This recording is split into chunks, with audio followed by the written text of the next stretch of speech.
Now, Ajit, with the whole world coming online literally, what kind of threats are the most damaging ones?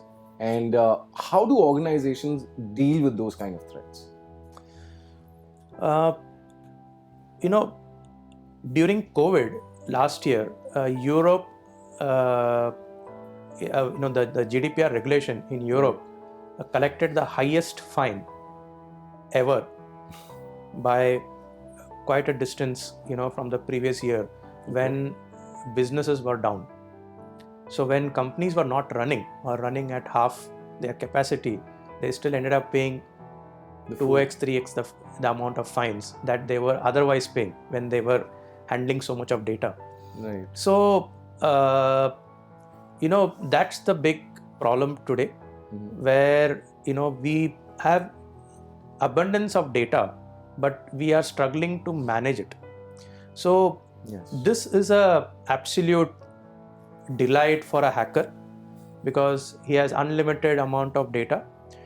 Today, we hear even during COVID and post-COVID also, the cyber attacks on large organizations where they have very, very huge budgets dedicated for cyber security, has been humongous. We have heard so many cases in the US and other large companies being attacked. True. So your question with regards to what are the few challenges: ransomware, phishing attacks, right? Having vulnerabilities not being addressed. Today we see a lot of zero-day vulnerabilities coming up. Right. So 0 days where you don't have a patch ready by the product manufacturer, while the vulnerability has already been exposed by a hacker. So the manufacturer takes few days to develop the vaccine, but COVID is there now. Until the vaccine, starts taking effect, all those people are going to be impacted. So that's the 0 day. So today the biggest challenge for organizations is how do you handle 0 day. Most often than not, one may not even know that he has been attacked, he has been hacked, and the hacker has been accessing his data or database for a very long time. So keeping things under control with remote working, the multi abilities of AR, VR to generate data at edge points. These are the challenges that one as a CISO one faces day in and out, where businesses want to take the customer experience to the next level using these tools and technologies. But then if you don't sell more, you don't have more to invest in your cybersecurity. But then the moment you start using these technologies, you are bringing in a lot of data issues. So how do you balance the two? It's a never-ending rat race. Absolutely. And very rightly said. So now there are organizations which can afford to have those kind of budgets. Now MSME or the SME sector plays an important role in India. We all know that. How can they protect themselves from cyber threats? Because like you said, awareness is one of the key areas. The biggest challenge for a medium small scale enterprise is awareness about cybersecurity as a concept. Large organizations, as I said, assign budgets. The board is also aligned to the concept of cybersecurity. They treat it as a priority and not as a secondary aspect.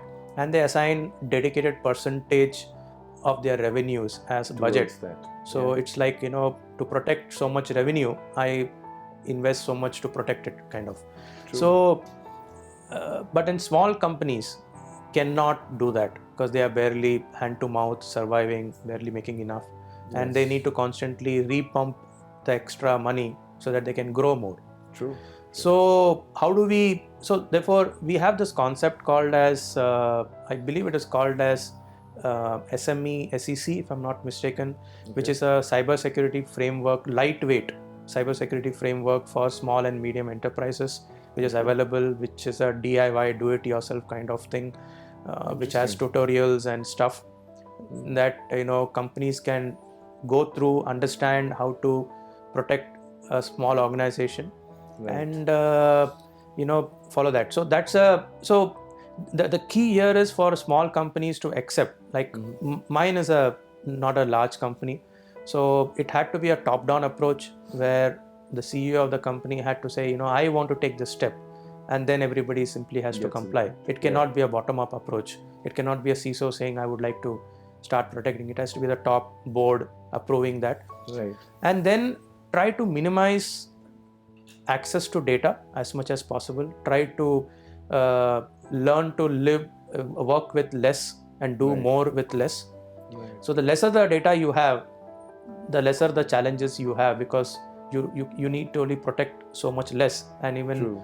and in that also, if you can avoid using PI or use techniques like anonymization, pseudonymization, masking, those kind of things to protect personal information, even if that data gets exposed, there is very little use of the data. Interesting. Now, so of course you mentioned very important points, that these are the tools and areas that we can use. Now, cybersecurity companies are evolving, right? But so are the attackers parallelly. Now, what do you think organizations must do to stay ahead of them? So, this is going to be a never-ending game. Yeah, the it's more a rat race, I believe. Absolutely. In fact, possibly the rats are also easier to catch, but than the hackers, right? Yeah. So, as I said earlier, the key is if I don't have data, I have very little to worry. I have data, but I have very less of personal information. I have even lesser to worry, right? True. So that should be, so the concept of privacy and security by design. So when you design a process or a solution, incorporate privacy and security principles upfront. Okay. At the design stage itself. So, namely, what data will I access? Do I really need the name? Can I work without the name? Can I just have a employee ID or some reference number and just work with it? Can I work with summary data, not detailed data? So with the summarized data, you can't identify an individual. It says 100 people have this quality, 200 people have, which 200 you don't know. Right. So and where do I store it? How it is being transferred? Can I transfer it securely using encryption? Masking techniques, SHA-1, SHA-2. So these are all ways where you can limit your damage upfront. Right. So before I get access to data itself, if I can incorporate these principles, I have won more than 2/3 of my battle. True. The remaining 1/3 is to sustain that concept. More often than not, I have seen that we start very lean, but over a period of time, the circumstance and the business calls take precedence, and eventually we start getting lax about things. You know what? My business is dying. Just forget about security. Let's just survive first. Yeah, let's survive first. So so that is always a hen and chicken, and that is something that I face every now and then, where I get people coming and telling me, you know what, Ajit, I would like to do a leads campaign. In a leads campaign, I don't have consent from the customer. Right. I don't have the budget to first take consent and then do it. You need to approve it. It's come from that person and this person. You better approve. So these are kind of things that often you face from business. Right. They are right. I don't say they are wrong. They are absolutely right. This is how we used to work earlier. But then, how do I balance the two? Is the art of how you go about things. True.